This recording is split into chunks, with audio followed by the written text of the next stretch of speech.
اليوم راح نتكلم عن المزيد من النظريات اللي راح تدمر طفولتكم، ولكن هالمرة راح نتكلم عن أكبر سر في الكرتون واللي سبب اختفاء أشياء كثيرة وشخصيات مرة كثيرة. والمصيبة الأكبر إن الفيلم نفسه موجه للأطفال اللي أعمارهم فوق ال5 سنوات بس، مع إني أشوف المفروض يكون زائد 18 أو زائد 16 أقل شيء.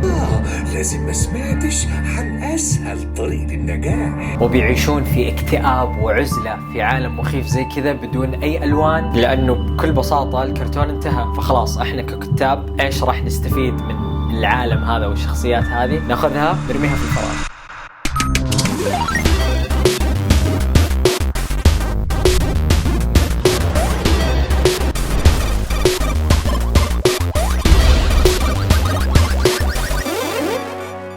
السلام عليكم ورحمة الله وبركاته، كيف حالكم؟ ان شاء الله كلكم طيبين. معكم فريد الشهراني من قناة فريد اكس اكس. وينك فريد؟ صار لك 3 مدري 4 شهور مختفي. بكل صراحة وبكل امانة مشاكل شخصية، عشان ما اقول الكلمة هذيك. سفر مشاكل شخصية، سفر احاول ارفع عن نفسي، احاول اجمع افكاري، والحمد لله انا تمام، كل شيء تمام. رجعنا للقناة، وعد كل اسبوع راح ينزل مقطع باذن الله في القناة هذه وفي قناة الجيمنج. واذا ما تدرون ترى نزل مقطع اوريدي في قناة الجيمنج، فاذا تبون مشترك في قناة الجيمنج اشترك هنا وفعل الجرس طبعا عشان نشوف مقاطع الالعاب الرهيبه، لاني طبعا مو مسوي السيت اب هذا كله على الفاضي، فلازم تشوفون الزاويه الثانيه من قناه الجيمنج. والله جد احس من زمان عنكم يا جماعه، والله احس ببكي، انا مره اسف، ولكن خلاص اهم شيء اني رجعت. طبعا الفتره اللي كنت مختفي فيها على اليوتيوب كنت تقريبا شبه يومي على السوشيال ميديا اللي هي انستغرام وسناب شات، فاذا انتم مو ضايفيني في انستغرام وسناب شات ضيفوني هنا، وهنا لا تنسون. خلونا نبدا في النظريات.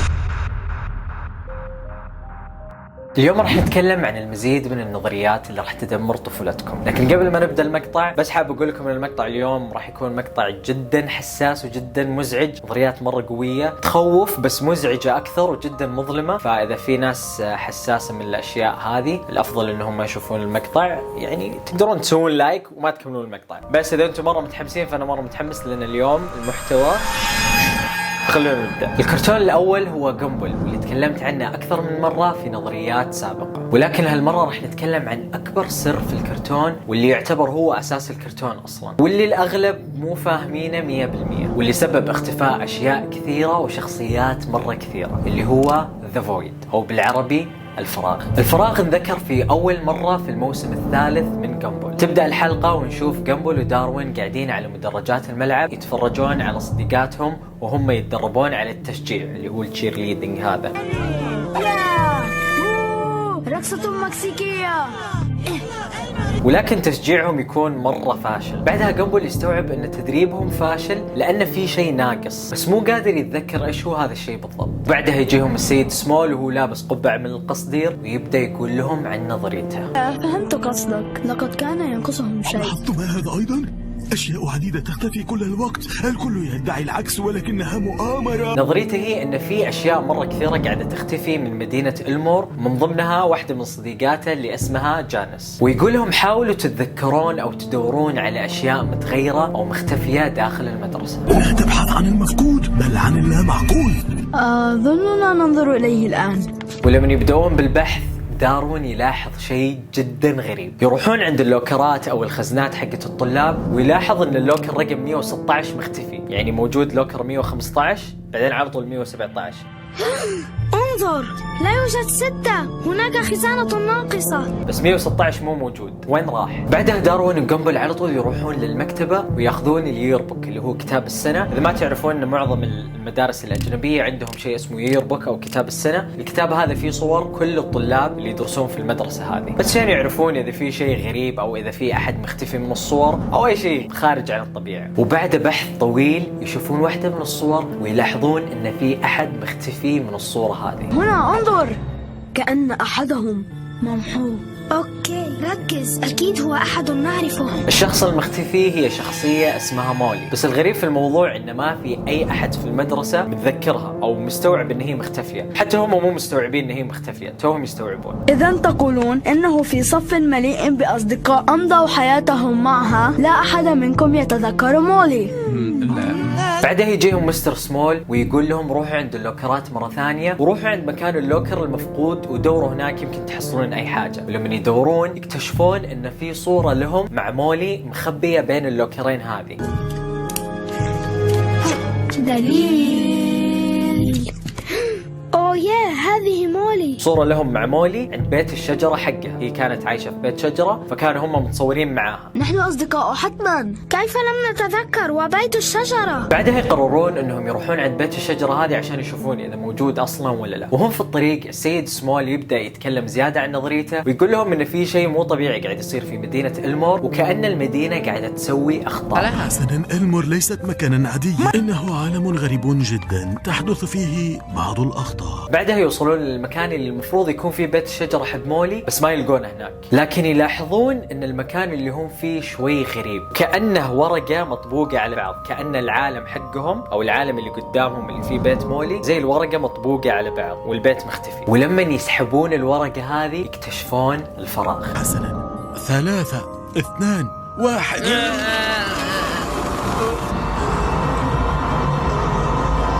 ولما يدخلون للعالم الغريب والمخيف هذا يلاقون كل الأخطاء أو الأغلاط اللي صارت في عالمهم اللي اختفت فجأة. خلوني أشرح لكم الفراغ بكل بساطة. تخيلوا معاي إنه ممكن يوم من الأيام في عالمنا كان في لون، بس اللون هذا ما عاد صار موجود، فاللون هذا في الفراغ، راح للفراغ. أي شيء مو ضروري يروح للفراغ. زي مثلا كتاب الكرتون كانوا مسوين شخصيات بس في النهاية ما أقنعتهم أو ما عجبتهم، فخلاص رموا الأفكار هذه بعيد، فالأفكار هذه كلها تروح للفراغ. تقريبا نقدر نقول زي الباك رومز عشان اقرب لكم قد ما اقدر. لما يدخلون للمكان هذا يشوفون اشياء مره غريبه كذا قاعده تطير وبيوت، ويلاقون مولي المسكينه قاعده لحالها. وبرضه نشوف لقطات بسيطه لشخصيه جامبل اول ما الكتاب بدوا يرسمونه، كان شكله مو نفس الشكل اللي احنا نعرفه، فما عجبتهم الفكره فغيروا شكله. فالشكل الاساسي اللي كانوا راسمينه وين راح للفراغ، خلاص شيء مو اساسي، خطا، فاحنا عدلناه، فخلاص ليش نحطه في عالم إلمور، خلاص نرميه في الفراغ. اتمنى ان الفكره وصلت. يدخلون البيت الشجره حق مولي ويلاقونها مجمده في الوقت. طبعا مولي المسكينه كانت موجوده في جامبل في الموسم الاول، كانت دائما تطلع ولكنها فجاه اختفت، وبعدها لقوها في الفراغ مجمده، فيروحون عندها ويلمسونها تقوم ترجع طبيعيه على طول وتسولف معاهم وكانها شافتهم امس.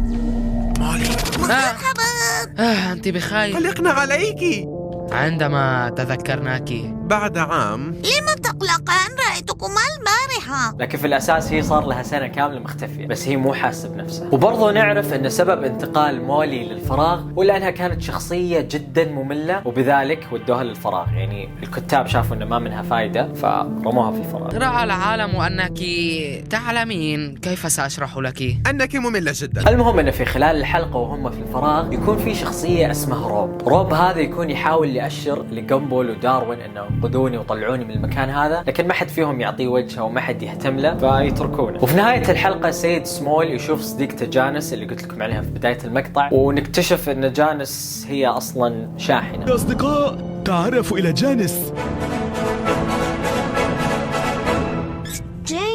شاحنة؟ كان يسميها جانس على اساس انها صديقته، واضح انه كان مره متعلق فيها. فالمهم انها كانت مختفيه لانها موجوده في الفراغ، فكلهم ركبوا في الشاحنه هذه وانطلقوا عشان يقدرون يطلعون من الفراغ ويرجعون لعالمهم الطبيعي اللي هو مدينه إلمور. وبعد ما يرجعون لمدينه إلمور تختفي عنهم كل الذكريات وكل شيء يخص الفراغ، تنمحي من عقلهم كانهم ما كانوا هناك. يعني فجاه احنا ايش جابنا هنا حرفيا، ولا كانهم كانوا في الفراغ. علينا ان نخبر الجميع قبل ان ننسى. كيف ننسى أمرا كهذا؟ عما كنا نتكلم. وبكذا تنتهي الحلقة. أدري أن بعضكم يمكن يكون شوي ملخبط الحين، بس خليكم معي للنهاية وبتستوعبون أن حرفيا هذا أساس الكرتون كامل. وبعدها بكم حلقة نكتشف أن شخصية روب اللي انسحب عليه في حلقة الفراغ اللي تركوه هناك وسحبوا عليه أصلا كان متمسك بالشاحنة من برا وهم راجعين للعالم، فهو أصلا قدر أنه يرجع معاهم لعالم إلمور، بس ما حد فيهم لاحظ. وبسبب الشيء هذا فقد جزء من شكله، صار شكله شوي مخيف، وبعض من ذاكرته انمحت، وصار يلوم جامبل وداروين أنهم سحبوا عليه لما كانوا هناك، ويصير هو الشرير في الكرتون حرفيا، يصير هدفه انه يدمر حياته. سوف أكون أسوأ كوابيسك، سوف أدمر كل عالمك، سوف أقضي على كل من تحب، سأكون عدوك اللدود. في واحدة من الحلقات نشوف إن روب عنده ريموت زي ريموت التلفزيون يقدر فيه إنه يتحكم بالزمن، وباستخدام الريموت هذا يبدأ يدمر حياة جامبل وداروين. ستخسرهم جميعا. رئيس انتظري، لقد كان أنت من فعل كل هذا، عدوي اللدود. وبرضه يقرر انه يخطف بنانا باربرا اللي هي ام بنانا جو، اللي اذا ما كنتوا تعرفون انها تقدر تتنبأ بالمستقبل من خلال رسماتها.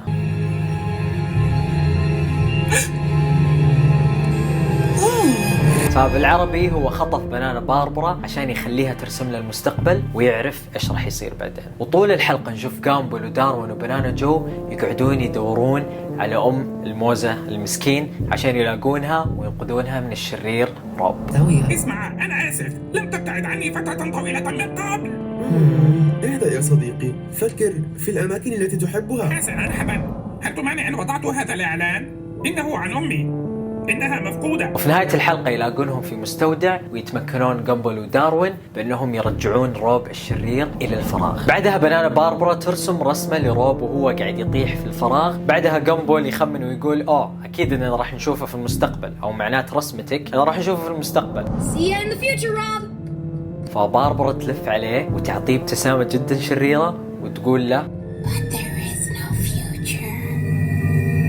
أصلاً ما في مستقبل، أو لن يكون هناك مستقبل. والحين نروح لآخر حلقة نزلت من كرتون جامبل. يتمكن روب بأنه يطلع من الفراغ ويرجع لعالم المور عشان يحذرهم من حاجة راح تصير. ولكن طبعاً بما أنه شرير ما حد فيهم يصدقه وما حد يعطيه وجه أصلاً. ولما أخيراً جامبل وداروين يشفقون عليه ويقررون أنهم يعطونه وجه ويسمعون منه، لما يجي يبغى يتكلم تنفتح بوابة الفراغ وينسحب روب للفراغ مرة ثانية، ونشوف نفس اللقطة اللي رسمتها باربرا في الحلقات السابقة. نسمع روب يقول كلمة واحدة بس، بعدها كرتون جامبل انتهى.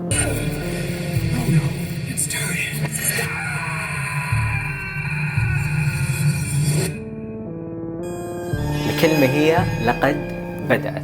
حرفيا هذه هي الكلمة اللي قرروا كتاب جامبل يخلونها نهاية مسلسل أو كرتون عظيم زي كذا زي جامبل. لقد بدأت كذا، خلاص انتهى البرنامج. والنظرية تقول بأن كل عالم المور راح يدخل في الفراغ هذا وبيعيشون في اكتئاب وعزلة في عالم مخيف زي كذا بدون أي ألوان، لأنه بكل بساطة الكرتون انتهى. فخلاص احنا ككتاب ايش راح نستفيد من العالم هذا والشخصيات هذه؟ ناخذها نرميها في الفراغ. وهذه هي بكل اختصار حقيقة كرتون جامبل أو نهاية كرتون جامبل اللي كلنا نحبه، اللي طلعت مرة تحزن صراحة. هي تخوف شوي بس تحزن أكثر، ولكن يقال أن الكتاب قاعدين يشتغلون على فيلم لجامبل عشان يكملون اللي قال روب لما قال لقد بدأت. فالتكملة راح تكون بالفيلم هذا. الله أعلم الفيلم راح يكون عن إيش، بس أغلب الناس متوقعين أنه الفيلم راح يكون نهايته أنه عالم المور كله راح يدخل في الفراغ وخلاص كذا انتهى جامبل. الكرتون الثاني هو بينوكيو. ومن الحين أقول لكم النظرية جدا مظلمة وحساسة وتصدمكم. المصيبة إني أتذكر إني شفت الفيلم هذا وأنا صغير، لكن لما رجعت شفته الحين جاب لي شعور جدا مزعج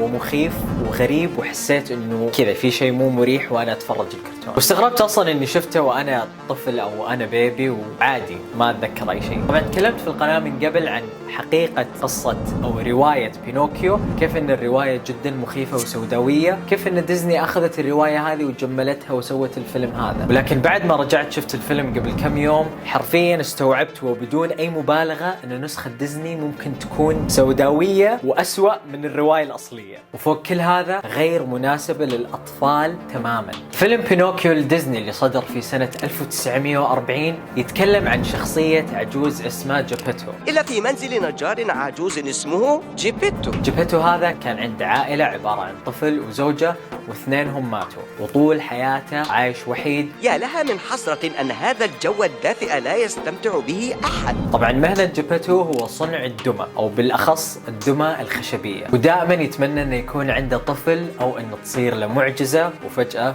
يصير عنده طفل. بتمنى أن بينوكيو الخشب يبقى ولد حقيقي.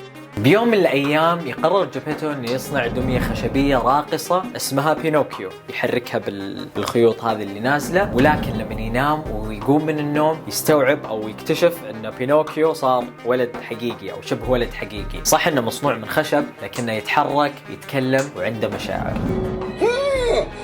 أنت بتتكلم؟ أها. لا لا لا لا.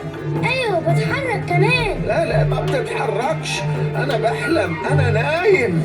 واتوقع معروف عن بينوكيو انه كل ما يكذب خشمه يصير اطول او خشمه يطول، مع كل كذبه خشمه يطول. المهم انه في خلال الفيلم بينوكيو يصادف ثعلب مكار، وهنا نبدا ندخل في المشاهد السوداويه اللي ديزني طلعوا مستوحينها من احداث حقيقيه في عالمنا الحقيقي، والاحداث هذه قاعده تصير حتى في وقتنا الحالي. الثعلب المكار يبدا يعرض على بينوكيو انه يصير مدير اعماله، ويقعد يغري بينوكيو ويقول له راح اخليك مشهور والناس تصير تحبك وكل احد يتمنى يشوفك والى اخره. لازم ما سمعتش عن أسهل طريق للنجاح. معقول؟ أنا قصدي طبعا المسرح. طبعا هذا كله عن طريق ان بينوكيو يدخل السيرك ويبدا يرقص. طبعا الشيء هذا راح يجيب للثعلب فلوس، لانه بينوكيو حرفيا ولد خشبي يقدر يرقص، فالناس بالنسبه لهم هذا شيء غريب، فاذا جو يتابعون الشيء هذا راح يدفعون فلوس. وطبعا بينوكيو يوافق. يلا بينا على المسرح. عيد الجديد، عشت الممثلين. ومع تقدم الفيلم نوصل لمرحله جدا مظلمه ومرعبه لما نوصل عند الشخصية هذه. الشخصية هذه نشوفها في واحدة من البارات قاعد يشرب وقاعد يدخن سجاير في كرتون للأطفال مع الثعلب، ويبدأون يتكلمون عن البزنس أو عن الشغل وكيف تجيب فلوس. ايه رأيكم لو تكسبوا فلوس كتير قوي؟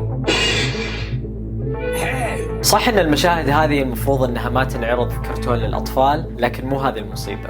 خلوني أكمل. الشخصية هذه هي عبارة عن عجوز رجل أعمال. طبعا العجوز هذا يسأل الثعلب ويقول له هل نفسك تدخل فلوس أكثر أو تدخل قدر جدا كبير من الفلوس؟ طبعا الثعلب المكار يقول له إيه علمني كيف، ويبدأ العجوز يسرد خطته. الخطة حقته هو إنه يجمع أطفال ويأخذهم لجزيرة المرح أو جزيرة المتعة. بعدها العجوز هذا يبدأ يهمس للثعلب بالأشياء اللي راح تصير لهم في الجزيرة هذه. وبعدين طبعا احنا كمشاهدين ما قاعد نسمع ايش العجوز قاعد يقول، لا لانه قاعد يهمس له في اذنه، لكن قاعد نشوف ردة فعل الثعلب وهو يسمع الكلام هذا. تعابير وجه الثعلب تكون جدا خايف ومرعوب من اللي قاعد يسمعه. لما العجوز يطالع في الثعلب ويشوف تعابيره يقول له لا لا لا لا تخاف، لانهم ما راح يرجعون كاولاد. ويبدا العجوز بعده يضحك بشكل هستيري، ونشوف الثعلب مرعوب وخايف من الكلام اللي سمعه اصلا. ما بيرجعوش ابدا كاولاد. يقول له لا تخاف، الشرطة ما راح تدري عن أي شيء، لأننا راح ناخذ الأطفال المشاغبين اللي أهاليهم ما يحبونهم، المشردين اللي ما يروحون المدرسة، ما حد بيسأل عنهم. باختصار يقول له راح نسرق الأطفال بس ما راح نقتلهم، وراح نطلع منهم فلوس كثيرة مرة. وللأسف هذا اللي صاير في بعض الدول في عالمنا الحقيقي، المتاجرة الجنسية بالأطفال أو بأعضائهم وغيرها الكثير من الأشياء البشعة. طبعا بعد ما شفت الأشياء هذه قلت أكيد الكتاب إيش اللي خلاهم يفكرون بالشيء هذا، إنهم يكتبون فيلم عن حاجة زي كذا. وبعدها تذكرت إنهم كانوا يكتبون الفيلم هذا وإن الفيلم نزل وانعرض في سنة 1940 اللي هي فترة الحرب العالمية الثانية. وفعلا دخلت أبحث في النت وانصدمت بأن الأشياء هذه كانت منتشرة وبشكل جدا كبير في الفترة هذيك. بس السؤال هو ليش في كرتون موجه للأطفال؟ المهم خلونا نكمل، لأن الوضع راح يصير سوداوي أكثر ومرعب بشكل ما تتخيلون. يقرر الثعلب إنه يوافق ويجمع الأطفال وياخذهم، ومن ضمنهم بينوكيو. يقول لهم راح أوديكم لجزيرة، جزيرة أحلامكم، تسوون فيها اللي تبغونه. وفعلا يروحون للجزيرة هذه.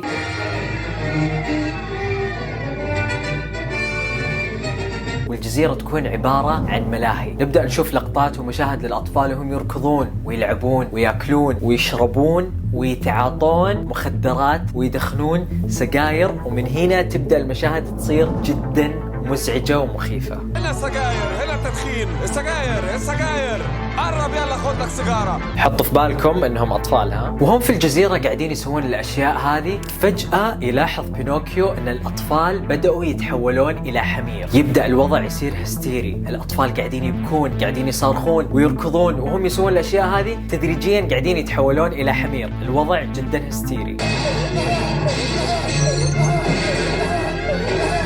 هنا نشوف العجوز نفسه يبدأ يحبسهم في صناديق مكتوب عليها تم بيعه لفلان وتم بيعه لفلان. أنا عايزة أروح بيتنا عند ماما. خدوا ده لسه بيتكلم. ونشوفه يضربهم ويعذبهم ويتسلى فيهم وهم مرعوبين. نشوف أشخاص مرسومين على أشكال ظلال قاعدين يشيلون الصناديق هذه ويشحنوها لأماكن مختلفة، وهذا كله يوضح لنا الفكرة كاملة. ولا تحسبون أن الأشياء هذه مو موجودة، بل موجودة وبكثرة في عالمنا. وبعطيكم أكبر مثال لشيء قاعد يصير زي كذا في وقتنا هذا، زي جيفري إيبستين. الشخص هذا هو ملياردير أمريكي، رجل أعمال شغال في بنوك الاستثمار، وعنده علاقات جدا قوية مع شخصيات سياسية أمريكية ومشاهير عالميين، واللي تم اعتقاله في سنة 2019 بتهمة التجارة بالأطفال والنساء. كيف وين كان يسوي كل هذا في جزيرته الخاصة زي اللي شفناه في الكرتون بالضبط؟ لفترة طويلة جدا وسنين كان يهرب الأطفال لجزيرته عن طريق طياراته الخاصة والهليكوبترات الخاصة فيه والبوتس أو القوارب الصغيرة حقته. كان يمنع الحكومة الأمريكية أنها تدخل جزيرته لأنها تعتبر أملاكها الخاصة، وبرضه مسوي حماية على مكالماته ورسائله حقت الجوال، ما حد يقدر يتنصت عليها. واللي من جد يصدم أن الجزيرة هذه دائما يروحون لها بعض المشاهير العالميين والشخصيات السياسية الكبيرة الأمريكية عشان يقضون عطلتهم هناك وعشان يتسلون، إذا كنتوا فاهمين إيش قصدي. عنده أموال كثيرة وجزيرة خاصة معزولة زي العجوز اللي شفناه في الكرتون بالضبط، وهذا الشيء ساعده بأنه يكمل أفعاله القذرة لسنين جدا طويلة. يمكن أغلبكم يسأل، الموظفين اللي يشتغلون في الجزيرة هذه ما كانوا يشوفون التجارة بالأطفال والنساء اللي كانت تشوف ويبلغون عليها؟ خلوني أصدمكم وأقول لكم بأنه كان يخلي كل موظفينه يوقعون على اتفاقيات NDA اللي هي الاتفاقيات الغير معلنة. يعني بالعربي وبكل اختصار، أي موظف يشتغل بهالجزيرة إذا راح يبلغ عليه فراح ينسجن وراح يتقاضى لأنه موقع على الورقة هذه، بل وممكن أنه يتغرم بملايين حتى لو كان صادق. مع أني أشوف أن القانون هذا شوي غريب، لكن هذا هو الكلام اللي قالته النائبة العامة للجزر هذه لما سووا معاها المقابلة. The non-disclosure agreements, Jeffrey Epstein had all of the employees, if not most of them, sign. Then they had to agree not to disclose any information to law enforcement or anyone else for regarding what goes on that island. وطبعا فوق كذا مين راح يبلغ عنه؟ كلهم يعرفون ان انسان جدا ثري وعنده سلطة وعنده علاقات مع شخصيات سياسية مشهورة، فتقريبا اي احد يتكلم ممكن ينقلب الموضوع ضده. لكن لحسن الحظ ان القوة ما تدوم للابد، لان السلطات قدرت بطريقتها الخاصة بانها تثبت عليه التهم هذه واخذتها للسجن في سنة 2019، وفي تاريخ 11 أغسطس لقوه مقتول في زنزانته لأسباب غير معروفة. وطبعا بعدها طلعوا ناجيات مرة كثير وتكلموا عن تجربتهم المخيفة اللي صارت لهم في الجزيرة هذه، زي الشابة كيكي دو وغيرها الكثير طبعا من اللي طلعوا في مقابلات وتكلموا عن موضوع الشخص المريض هذا. I was 19. I was in New York on my own, which was a scary place. I distinctly remember him smiling, enjoying the fact that he was doing this horrible thing to me that obviously terrified me and was violating. And I was home, but it didn't feel like home because I wasn't the same person anymore. فهذا بس مثال واحد عن الشيء اللي شفتوه في كرتون بينوكيو، اللي جزء منه يتكلم عن التجارة بالأطفال، والمصيبة الأكبر إن الفيلم نفسه موجه للأطفال اللي أعمارهم فوق ال5 سنوات بس، مع إني أشوف المفروض يكون زائد 18 أو زائد 16 أقل شيء. وهذه كانت حقيقة كرتون فيلم بينوكيو من ديزني المرعبة والصادمة، واللي تلمحوا بشكل كبير عن المتاجرة بالأطفال. عيشة تمام مش كده؟ وبكذا نكون وصلنا لنهاية المقطع. أتمنى المقطع عجبكم. لا تنسون تسوون لايك، تشتركون في القناة إذا ما كنتم مشتركين، اكتبوا لي تحت في التعليقات إيش أكثر نظرية عجبتكم أو إيش أكثر شيء انصدمت منه. جد أدري إني طولت عليكم، بس أتمنى إنكم تدعموني لأن المقطع أخذ وقت وبحث مرة كثير، فأهم شيء إنه عجبكم. كان معك فريد شهراني من قناة فريد XCX.